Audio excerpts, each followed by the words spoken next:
The entire forward operating base fell silent when Staff Sergeant Maria "Ghost" Santos stepped out of the armored Humvee, her Barrett .50 caliber rifle still smoking in her hands. Admiral Richardson froze mid-stride, his jaw dropping as he realized the unassuming supply clerk he'd dismissed that morning had just eliminated 3 Taliban snipers with 3 consecutive shots at 200 meters. Every SEAL in the courtyard snapped to attention, their eyes locked on the small woman whose call sign alone had become legend in special operations circles. The same woman Richardson had relegated to inventory duty just hours earlier, convinced she was nothing more than another desk jockey taking up space on his elite base. But to understand how we got here, how a decorated Marine sniper found herself stalking MREs while her brothers in arms bled out in a Taliban ambush, I need to take you back to the beginning of that scorching August morning in Afghanistan's Helmand province. Forward operating base Chapman buzzed with the controlled chaos of America's finest warriors preparing for another day of hunting terrorists. The compound stretched across 3 acres of hardened desert, ringed with blast walls and razor wire, its perimeter dotted with guard towers where Marines scanned the hostile landscape through thermal scopes. Apache helicopters sat on the flight line like sleeping predators, their rotors folded, waiting for the call to unleash hell. Admiral James Richardson commanded this outpost with the iron discipline of 30 years in the Navy. At 600 hours sharp, he stood reviewing the day's personnel manifest when a dust-covered convoy rumbled through the main gate. The lead vehicle's door opened, and out stepped what Richardson assumed was another administrative burden. A slight Hispanic woman in desert camouflage, her uniform bearing the rank of staff sergeant and a simple name tape reading, Santos. Admiral Richardson? Maria Santos approached with the measured stride of a professional soldier, her voice carrying just enough authority to avoid insubordination while maintaining respect. Staff Sergeant Santos reporting for temporary assignment, sir. Richardson barely glanced up from his clipboard. At 52, he'd seen countless support personnel rotate through his base. Mechanics, clerks, communication specialists, all necessary but none particularly remarkable. This woman looked like she weighed maybe 120 pounds soaking wet, hardly the warrior material he preferred surrounding himself with. Supply section is Tent Charlie 7, he grunted, still focused on his paperwork. Sergeant Major Williams will get you sorted. Try not to screw up my inventory counts. Santos's jaw tightened almost imperceptibly, but her response remained textbook professional. Understood, sir. As she shouldered her duffel bag and walked toward the supply tent, several SEALs paused their morning PT to watch her pass. Petty Officer First Class Mike. Tank. Thompson, a 200-pound wall of muscle from Detroit, chuckled to his swim buddy. Great, another pencil pusher. Hope she doesn't faint when the mortars start falling. What none of them knew, what Richardson's cursory glance at her transfer orders had missed, was that Staff Sergeant Maria Santos carried more combat experience than half the base combined. Her service record, buried in classified files, told a different story. 3 deployments with Marine Special Operations Command, 47 confirmed kills across Iraq and Afghanistan, and a call sign earned in the blood-soaked streets of Fallujah. The supply tent reeked of canvas and cardboard, stacked floor to ceiling with ammunition crates, medical supplies, and enough MREs to feed a battalion. Sergeant Major Carl Williams, a grizzled veteran with tired eyes, looked up from his inventory sheets as Santos entered. You the new supply clerk? Williams had spent enough years in the Corps to recognize something different about this woman. The way she moved, the constant scan of her environment, the unconscious positioning that kept her back to walls and exits in view. Temporary assignment, Santos replied, setting down her gear with practiced efficiency. Whatever you need, Sergeant Major. Williams studied her for a long moment. Something about her bearing suggested she belonged behind a rifle scope, not a supply counter, but orders were orders. Ammunition recount starts at 800. Think you can handle inventory without shooting yourself? Santos's smile carried just a hint of irony. I think I can manage, Sergeant Major. Outside, the morning sun climbed higher over the Afghan mountains, and somewhere in the distance, Taliban fighters were already positioning themselves for an attack that would change everything. For 3 days, Maria Santos counted bullets while bullets were being counted on her brothers.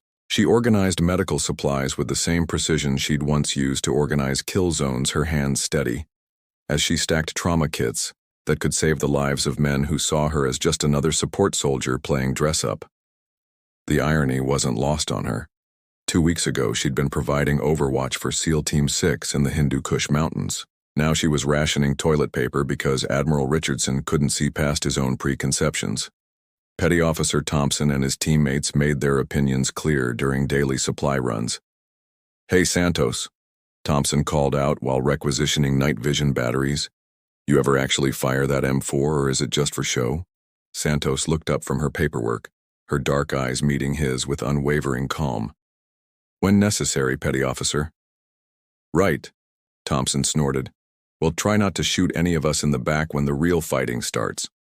What Thompson didn't notice was how Santos's eyes automatically tracked movement patterns around the supply tent, how she unconsciously cataloged defensive positions and fields of fire, old habits from staying alive in places where hesitation meant death.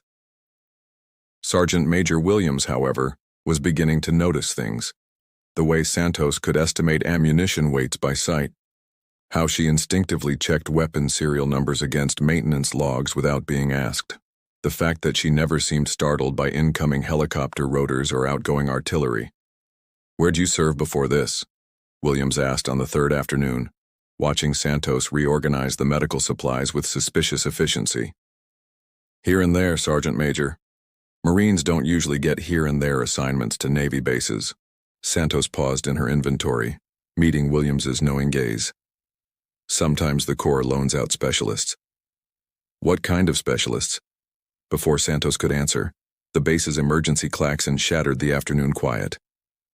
3 sharp blasts echoed across the compound. Incoming attack.